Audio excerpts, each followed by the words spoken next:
বহুদিন ধরে এই ধ্বংসযজ্ঞ চালাচ্ছি। একটা তো হলো ধরেন একটা দেশ, হ্যাঁ, ধরেন ভুটান মনে করেন, আমি ভুটানেও কাজ করছি।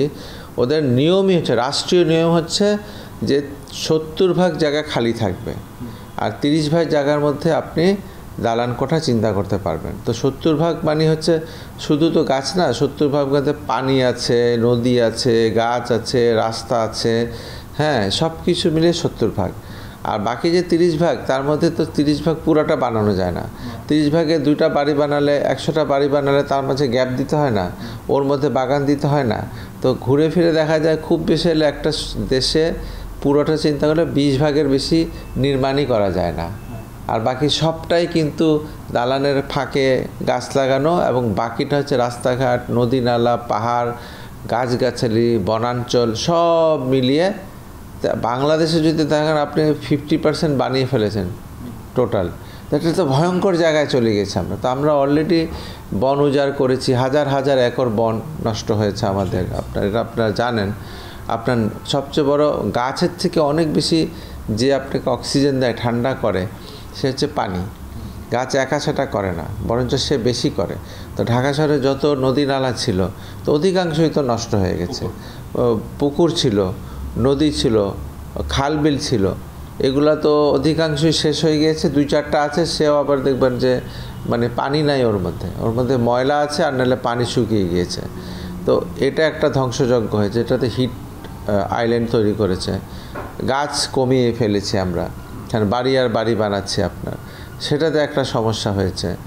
গ্লাস লাগানো শুরু করেছি এবং সেখান থেকে হিট জেনারেট করছি, ভুলভাবে গ্লাস লাগাচ্ছি। কারণ বাইরে ভিতরে ঠান্ডা ভয় পেয়ে এখন ভিতরে ঠান্ডা করার চেষ্টা করছি, যেহেতু গরম লাগছে। এসি লাগানোর পরে এসি ভিতরে ঠান্ডা করছে, কিন্তু বাইরে তো ইকুয়ালি বা তার চেয়ে বেশি গরম ছড়াচ্ছে। তো একটার পর একটা জিনিস যখন যুক্ত হয় আপনার, তখন আপনি কি করবেন? তো ঘটনাটাই। আর তারপরে হচ্ছে জনসংখ্যা বেড়ে গেছে।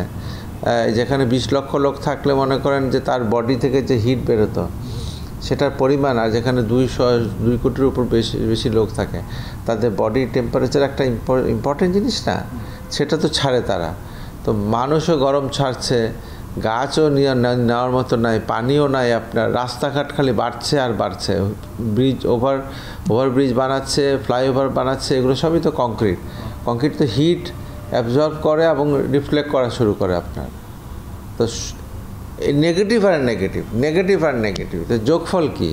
যোগফল সব পজিটিভ হয়ে যাবে নাকি? তো তাই হয়েছে, সেটা দেখতে পাচ্ছেন আপনি। এখন গ্লোবাল ওয়ার্মিংয়ে আপনার ডেফিনেটলি গ্লোবাল বাড়ছে আপনার।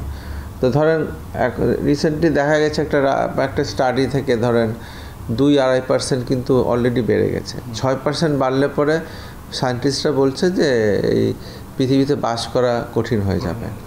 তো অলরেডি কিন্তু 2%-এর মতো বেড়ে গেছে আপনার। কিন্তু ঢাকায় বিশেষ করে যদি দেখেন, এটা প্রায় 4-4.5% বেড়ে গেছে। তো আমরা অতিরিক্ত 2.5% বাড়লাম কোথা থেকে? সেটা কি গ্লোবাল নাকি? তো গ্লোবাল তার মানে 2% ধরলেও বাকি 2-2.5% বাড়িয়েছি আমরা সেফ নিজেরা। তো এইগুলা তো আপনার ওই একটা গ্লাস, একটা অমুক, এটা দিয়ে হবে না আসলে। এটা সামগ্রিক চিন্তা যদি না করা হয়, তাহলে এই শহরকে আর বাঁচানো যাবে না। আপনার চারিদিক থেকে এটাকে গোছানোর চেষ্টা করতে হবে, অনেক গাছ লাগাতে হবে। গাছ লাগাবেন কোথায়? আচ্ছা, এটা একটা প্রশ্ন, গাছ লাগাবেন কোথায়? গাছের জন্য জায়গা রেখেছেন?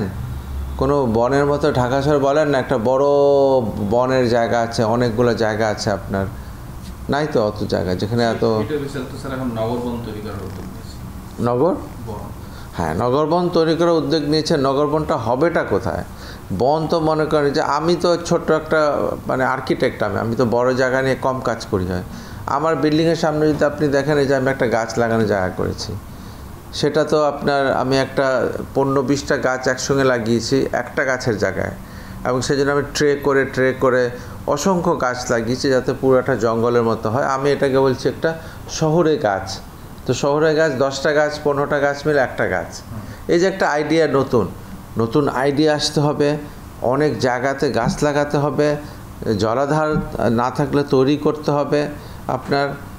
তারপরে গ্লাসের ব্যবহারে সচেতন হতে হবে, এটা যেন শেডে থাকে আপনার। এবং রাস্তাঘাট খালি বানাচ্ছি রাস্তা, রাস্তা বানানোর সাথে সাথে প্রয়োজনীয় রাস্তার পাশে যদি আপনি গাছের জায়গা রাখেন, মিডিয়ানে মাঝখানে গাছের জায়গা রাখেন, এই সমস্ত চিন্তা একসঙ্গে করতে থাকলে সবাই মিলে, তখন দেখবেন যে হয়তো বা আগামী 10-15 বছরে কিছুটা হয়তো সহনীয় হলেও হতে পারে। গাছ তো আপনার অ্যাবজর্ব করে, হ্যাঁ, এবং সে ছায়া তৈরি করে ফেলে সঙ্গে সঙ্গে, ফলে জমিনে আলো কম পড়লে পরে আপনার হিট হয় না, হিট আইল্যান্ডটা হয় না, এবং সন্ধ্যা হলে সেটা রিফ্লেক্ট করে ফেরত যাওয়া শুরু করে না, যেহেতু ওটা গরমই হয় না ওইভাবে আপনার। তো গাছের তো অসম্ভব ভূমিকা, মানে একটা বড় গাছ যদি আপনি মনে করেন একটা আবদ্ধ জায়গায় থাকে, গাছ তো আবদ্ধ জায়গায় থাকে না, সে যদি হাইপোথেটিক্যালি, তাহলে সে অলমোস্ট 30টা এয়ার কন্ডিশন চালালে যে ঠান্ডা হয়